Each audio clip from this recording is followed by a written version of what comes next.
Funding for this edition of Think Tank with Steve Adubato has been provided by Holy Name Medical Center. This place is different. Horizon Blue Cross Blue Shield of New Jersey.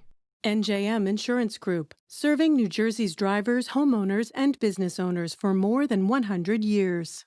New Jersey Sharing Network, operating engineers, Local 825. Valley Bank. IBEW Local 102, lighting the path, leading the way. Eastern Atlantic States Regional Council of Carpenters, we build tomorrow's workers. And by NJ Best, New Jersey's 529 College Savings Plan. Promotional support provided by Jaffe Communications, supporting innovators and changemakers with public relations and creative services. And by NJ On Air.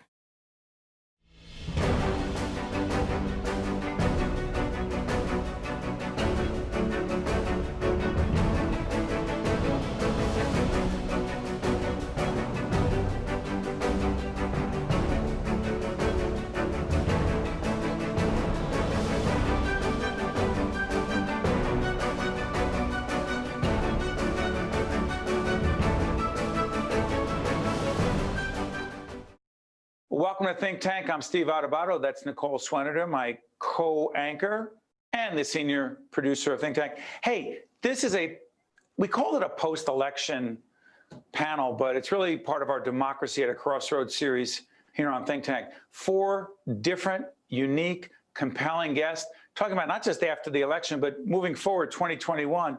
What does democracy look like and where are we? Let's tell folks who was on that show. Sure. So we have Jeanette Hoffman, who's a Republican strategist. We have Dr. Ben Dworkin from the Rowan Institute of Public Policy and Citizenship. We have Karen Hunter, who's a great journalist and a host on SiriusXM. And we have Pete Oneglia from Insider NJ. And they're all lending their perspectives to what we're looking at as the democracy at a crossroads. And where do we go from here after a tough election year? How can we bring the country together moving forward and remind people how to trust in the government and move forward as a country? And, you know, another compelling, important, we use that word compelling a lot. I probably overuse it, but here's the thing that struck me is that we in the media, it was a big part of that discussion was about the media, that we in the media revert to our corners. You can go to Fox, you go to Newsmax, whatever the other network is over there, I'm not sure the name of, or MSNBC, CNN. People say, I watch what, tells me that I'm right. They don't say that, but you can revert to your corner. You only hear what you want to hear. You're convinced you're right. No other point of view. This is a different kind of program, and that's what we're trying to do with this program. And so we challenged our preconceived ideas. We push you to try to get information from other sources. That's what Think Tank is all about. Nicole, let's let folks know how Think Tank is paid for. We would love to thank Holy Name Medical Center, Horizon, International Union of Operating Engineers Local 825, and Valley Bank. And by the way, real quick, New Jersey Manufacturers, as I said, New Jersey Sharing Network, Local 102, that's the International Brotherhood of Electrical Workers, and also Franklin Templeton. Nicole Swenarton, the more talented one, Steve Adubato, Think Tank, more than anything else. Hopefully it'll make you think. Check it out. Welcome, I'm Steve Adubato. This is an extraordinary, important panel discussion. We're calling it Democracy at a Crossroads. That's right, there's an initiative that we've created in all of our series, Democracy at a Crossroads, because we're taping this at the end of 2020, we'll be seen in 2021. Let me introduce this extraordinary panel, unlike any panel you ever see anywhere on broadcast television. My good friend, longtime colleague, former co-anchor in public broadcasting, Karen Hunter, Pulitzer Prize-winning journalist and co-host of The Karen Hunter Show on SiriusXM. Karen, what channel? 126, Urban View. Just check in Urban View. That's 3 to 6 every day, 3 to 6 p.m. Jeanette Hoffman, been with us many times, a Republican strategist and president of Marathon Public Affairs. Good to see you, Jeanette. Thanks for having me, Steve. Great to see you. You got our media colleague and friend and our partner at Insider NJ is Pete Oneglia, who is general manager and co-founder at Insider NJ. Check them out. And also Dr. Ben Dworkin, director of the Rowan Institute for Public Policy and Citizenship. We're going to have their websites throughout this program so you can find out more. Hey, I say democracy at a crossroads. Karen Hunter, too dramatic? Are we at a crossroads, or is it Steve Adubato coming up with hyperbole? Well, it's probably a little bit of both. But I would question whether we ever had a democracy. So the crossroads, I think, has been revealed. So what has happened is revelation more than, oh, we're at a crossroads. We've always been at a crossroads. America was founded in hypocrisy, and now chickens have come home to roost. Well, listen, now you're going to quote Malcolm X, and that's a whole nother. Listen, we'll have that separate discussion. But you know what? Maybe it is not separate. Because Ben Dworkin, let me ask you this. Ms. Hunter says, hey, we've always been at a crossroads. My question is, after the Trump presidency, is the crossroads, is the divide and the challenge that democracy faces greater than ever? Well, certainly, I think more greater than we've seen in recent memory. And that is why it's such a tremendous challenge for American citizens right now. What we've really seen is that things that we counted on, we now understand were simply norms. We're just accepted behavior that we expected of our leaders. And if you went ahead and said, you know what, there's no law, I'm just going to do something different, that's where we suddenly, whoa, we thought this was more stable than it actually is. So let me ask you, Jeanette, you've been a lifelong Republican. You're a Republican analyst. You've worked with Republicans in campaigns, but you've always been civil. You've always conducted yourself in a certain way, and civil discourse is your calling card. Question. To what degree do you believe the Trump presidency has impacted democracy, representative democracy, in the sense that we're just not civil to each other anymore?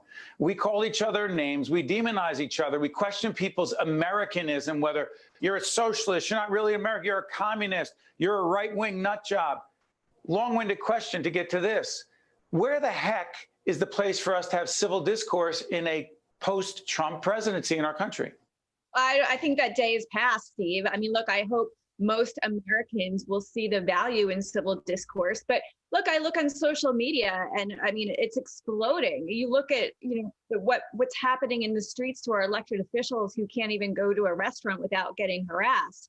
I mean, I think it's a function of frustrations of social media, of how partisan we've become, and the echo chamber in which we, choose our media. We don't listen to different thoughts. We don't listen to different opinions. If you're on the right, you pick right-wing media to listen to. If you're on the left, you pick, left-wing media to listen to. And I think that's unfortunate because we want to listen to the echo chamber. We want to reinforce what we already believe instead of challenging different opinions. So Pete, let me ask you, by the way, Insider NJ, one of our media partners, you'll see their information there. Pete, your entity, your media organization, ours, your platform, our platform, we don't have a horse in the race. And I'm not saying, look at us, we're great. I'm saying we actually don't have a horse in this race. We're trying to present factual information so people can decide for themselves. Jeanette's saying people just go to people in the media that tell them what they want to hear. Is she accurate about that?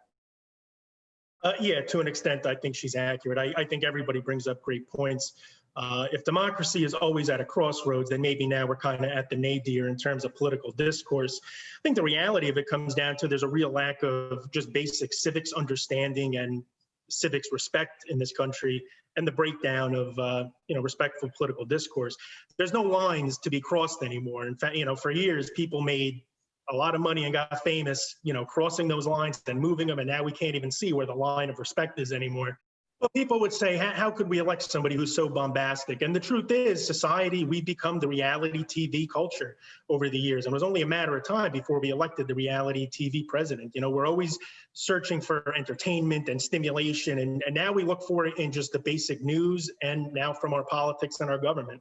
But Karen Hunter, it's not a joke. I'm sorry, Pete, finish your point, because it's not an entertainment, a reality show for diversion. This is our government. And Donald Trump was the president, and I'm not here to trash him, but the institutions of the judiciary, Congress, a way elections are run, half the people I talk to are like, it's all a bunch of BS. I don't trust the election. If that's the outcome of this, where's the silver lining, Pete? Maybe that time has passed, to Jeanette's point. It took years to get to where we are now. Trump may not be the cause of everything. He's certainly a symptom of a larger problem. So it's going to take years to get back to any sense of normal, respectful political discourse. It's not just going to take a day or a new inauguration of a new president. People are so ingrained with how they're interpreting news and how they're viewing politics, and it's going to take a long time to dig out from underneath that. Let me do this. Karen, let me come back to you, because your show, which, I absolutely love it. It is must listening to. I've been honored to be with Karen in her studio and remotely. She has an audience. It's a huge audience. It's disproportionately urban, African-American, but there are all kinds of folks. But Karen, you're not simply talking to those folks. You are trying to talk to everyone, or do I have that wrong? 30% of our listeners are so-called white. We have all of these constructs: urban, black, white. And I think that is the crux of the problem in this country, is that we've divided ourselves to the point where we can't come together. It's not the United States. What I attempt to do every day is to talk to human beings, people who have humanity, who want to see a world that they want to live in, a world that they want to raise their children in, a world that makes sense for them. So I bring to the table guests, and we have topics that I hope make people think more about themselves and what they can do to contribute, as opposed to it being this, I don't do the left-right thing. I don't even know what that means, because most of us can't even tell you what it means to be a Republican or a Democrat today. So what is that? But we're wedded to it as if it's religion, and it is religion. And that's part of the problem too, because it all bleeds over and we can't find our way to humanity, which most of us in this room have more in common than we have differences. So that's Karen, hold on, Karen, before I go to the other guest, you started out by saying we were never really a democracy. And you've always been a positive, upbeat, glass half full colleague of mine. And now I'm not hearing that from you. What am I missing? When I looked at 74 million Americans thought that what happened the last 4 years was something to do again, and 55% of white women upped the ante, went from 53% to 55%, I realized that this country, the founding principle, which was rooted in bondage and genocide and all of these things that built the great economy that we have now.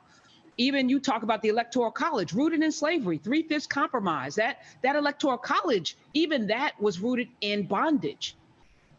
It's hard to come together when we never dealt with the original foundation of this great democracy of ours. So, I don't know that we have one. So that 74 million Americans voting for Donald Trump for you caused you to believe, as I go to Jeanette again, hey, wait a minute, do we really even want a quote unquote representative democracy? That's your question right now, correct? Yes. Jeanette, please. Because listen, I don't know who you voted for. I'm not going to ask you. You've been critical of the president, but you are a solid Republican. The vast majority of your colleagues, or your Republican colleagues, and independents and some Democrats voted for Donald Trump, 74 million. Karen Hunter saying that scares the heck out of her. What does it say to you? Well, here's what Donald Trump portrays, and what we can get into a huge discussion about the problems with the Electoral College and the systemic problems with our democracy. That's a whole nother show. But here is what Donald Trump successfully conveys to the people who voted for him. Conveys or conveyed? Past tense, because he's not the president moving forward. Well, and I'll make the argument that he is going to try and run again, or is going to say he's going to run again, because he's still hugely popular. Got it. A distrust of the system. So many Americans feel disenfranchised by our political system. And he is someone who says, throw out all the politicians out, throw out the establishment. I want to represent you, the people, right? He distrusts the media. A lot of Americans just felt fed up with the system. They felt that the political system under Hillary Clinton and under all these establishment politicians, they didn't represent them. And I'll tell you, Bernie Sanders also had that same for the people populist movement. It had nothing to do with ideology. And that's what Trump represents, what he represented in this last election. It had nothing to do with Republicans or Democrats. Okay, but here's the thing that confuses me. For the people, I'm for the regular person. I'm not like these other politicians. But then, Dr. Dworkin, the coronavirus hits in March of 2020. The president's like, these masks are ridiculous, mocks Biden for wearing them. And I got over it. I'm Superman, whatever went on there, who knows, as if everyone got the same treatment he did. So Jeanette is saying he's speaking directly to the average person. Then I sit there and watch these Trump rallies pre and post-election going, wait a minute. If you really cared about those people, would you have them crammed together with no mask? Am I mixing metaphors here, Ben? There's a lot going on here. And so to try and sum it up, we have to draw from what everyone has said. Yes, there are people who have a different view of reality simply because they're listening to podcasts and news shows that give them a specific view and don't give them an alternative of understanding. Ben, facts are facts. I'm not talking about opinion. Of course, facts are facts. The coronavirus will kill you. It's killed, as we go do this program, it's getting close to 300,000. That's not an opinion. That's a fact. A mask is a fact. No? Of course it is. And I think that that's one of the reasons why you saw 81 million people support a change in the president, in who's going to be our president, because facts are facts. But you have to be delivered the facts. And if you're listening to an alternative facts, to use Kellyanne Conway's term, then you are stuck in the bubble that Jeanette referenced, and in a situation where we are so divided. I think Karen's point about the micro-targeting of America, the splitting up of every little segment into different things, which is what campaigns have decided this is the way to build your coalition. This means you find the people who don't only believe in your facts. Well, what does that mean for democracy? If you're just speaking to the people who are your people, go ahead. No, it's a huge challenge for democracy and for the ideals of democracy, and trying to continue to build a democracy that takes in the voices of everybody. We're over 300 million people in this country, and there are many of them, as I think Jeanette appropriately pointed out, there are many of them who feel completely left out of the system, and that's why there are groups like ours, and there are shows like this, and there are any number of people of goodwill who are trying to educate and to get people into some common sense of community and citizenship. Pete, let me ask you, the role of the media for us, and we're public broadcasting, Karen has her show, you do what you do at Insider. If we are only communicating to those who are a sliver of an audience, and Karen said her audience is more diverse, I get it, she's right. But if Fox, Newsmax, MSNBC, CNN, OAN, if everyone has their sliver and everyone goes to their place, how do we in public broadcasting, and this isn't a philosophical question, it's real, how do we challenge people and say, that's what you may think, but here's some other information to consider? Or are we just blowing into the wind that's smashing up against us? Pete.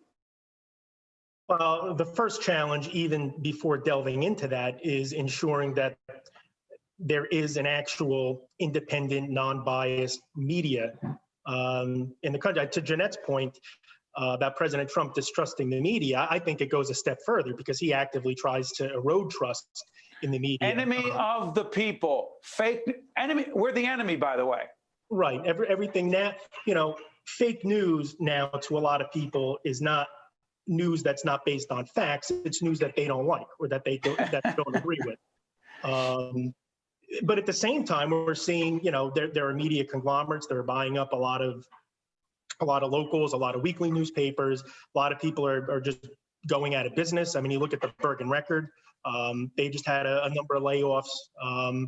So a lot of reporters are just trying to keep their jobs. And we in public broadcasting, outside of having the resources to actually investigate and uncover the deep dark truths that are certainly in political states like New Jersey and elsewhere and in the federal government. Let's do this. By the way, we're going to take a quick break. When we come back, here's the question I want to ask. Joe Biden is the president. As we do this program, it's the end of 2020. I believe, help me on the date, Jeanette, is it the January 20th that he's officially? Thank you, Karen. I see everyone nodding their head. It'll be seen that before then, after then. Let's talk about the Biden presidency and the opportunity of the Biden presidency. Yes, we do not know what the Senate's going to look like. We know the House is controlled by Democrats. If this thing is going on amongst American voters, what goes on in Congress? And are they as entrenched to get nothing done and be in their little corners? And what does that mean for democracy with the Biden presidency? We'll be back in just 30 seconds. To see more Think Tank with Steve Adubato programs and to listen to Think Tank with Steve Adubato, the podcast, visit us online at steveadubato.org. If you would like to express an opinion, email us at info@caucusnj.org. Find us on Facebook at facebook.com/Steve Adubato, PhD, and follow us on Twitter at Steve Adubato. Hi, I'm Ira Robbins. At Valley, we believe in helping our local neighborhoods and improving the lives of everyone we serve. We work hard every day to make a difference for our employees, clients, and communities. That's why we're proud to support the programming produced by the Caucus Educational Corporation. Welcome back, folks, to this compelling and very thoughtful panel discussion, Democracy at a Crossroads. I'm going back to my colleague, Karen Hunter. Karen, let me ask you, Joe Biden, the president, okay? What opportunity does he have to help our institutions of government be more responsible and effective, but more importantly, create more faith and trust in American people? I don't know if I can answer that question. I have no Try. idea. All right. He has a tremendous opportunity. But I mean, it goes to what Professor Dworkin was saying. You know, people have made choices, right? People choose to not be informed. We have more. I remember growing up, I had World Book Encyclopedia. My dad bought me a whole set. Some of you could afford the Britannica. And, you know, I'm sorry. You know, we had to go to the library to get information. Everything is at the tip of your finger. Right now, everyone has a cell phone. Even if you don't have electricity, you have a cell phone. You can get information. And yet we don't. We don't choose to be informed. We don't choose to follow rabbit holes of, down rabbit holes to find facts. We don't choose to live among people. We don't choose to know people. 75% of white folk are self-segregated in this country. Self? What do you mean self? Meaning you live in places for whatever reason, taxes, schools, neighborhood, you'll tell yourself those things. And, I had a friend on Reed Galen, and Reed Galen was part of the Project Lincoln thing. And he's, a good friend of the show. And he was talking about, diversity in the Republican Party. And I said, Reed, where do you live? Utah. I said, is your neighborhood diverse?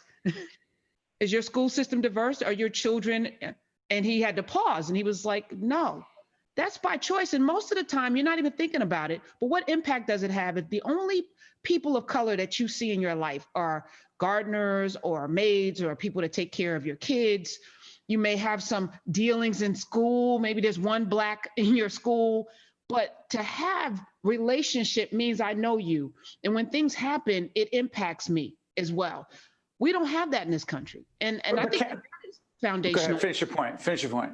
I just think that that's foundational. So Joe Biden, in order for him to have impactful, to have something that brings us together, to put forth legislation that uplifts everyone, it's going to start with us making a choice that we want that.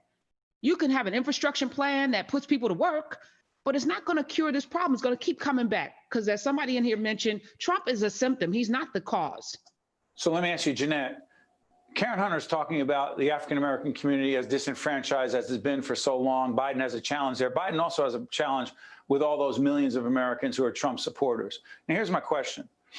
Do you actually believe that we want to just separate, literally, whether we choose to say it, whether it's more subtle, but we'd rather just be in our own worlds and talk to the people who look like us, believe in us? By the way, for me, I will say this, Karen, I live in Montclair, as you know, and it's a pretty diverse community. But I will say this, a high percentage of my friends, and I said this to Karen on her show, voted for Donald Trump.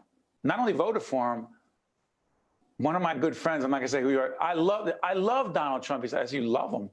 Yep. And I named some things, what he said about women. Nope, fake news. And this is a very smart lawyer, well-educated guy. I grew up in my neighborhood. Here's my point, and here's my question, Jeanette. Even those of us who happen to be white, Karen says we self-separate, then there's a separation among people based on political ideology to the point where we can't even talk to our lifelong friends because it's so polarized and emotional And it's not based on anything that makes any sense to me. Help me, Karen. I mean, help me on this, Jeanette. But do you face that as well with your so-called Democratic friends? Because you've never been a big hardcore Trump supporter. Well, I would say, look, in some cases that is absolutely true because like social media, I think social media is, one of the biggest evils out there right now in terms of separating people. But look, I'm married to a hardcore Democrat. And could you please plug your husband who tell everyone who he is? Yeah, Joshua Henney, look, he's a Democrat. He's pretty liberal. He's president of Whitehurst Strategies. We have our discussions and listen, we don't agree on a lot. Sometimes we do, sometimes we don't. But look, there's a time and place for everything. And sometimes you just got to leave it there when you can't agree. But I think it's important to listen to all sides and, not just listen to your own bubble and your own echo chamber, because there are different opinions out there. And, the media that you listen to 24/7, when we talk about self-selecting what you're going to listen to, doesn't present all sides, right? And we talk about the different narratives out there. When it comes to Joe Biden, I think, look, the character traits that he ran on being someone who can bring people together, that is going to be very important when he gets inaugurated and bringing the House together. Look, Nancy Pelosi— 2 seconds, go ahead. Do you think he can, Jeanette? Yes, I think he can. Look, Nancy Pelosi didn't win by a huge mandate. She lost seats. A number of House Republicans won. More House Republican women in 2021 are coming in. They need to pass PPP. They need to get economy moving again. They need to address COVID. So I think he's got a tall order in bringing the House together. Real quick, got a minute left. Ben, and I'm coming to you, Pete. Ben, the challenge for President Biden to, quote, bring us together, at least to some degree. Go ahead.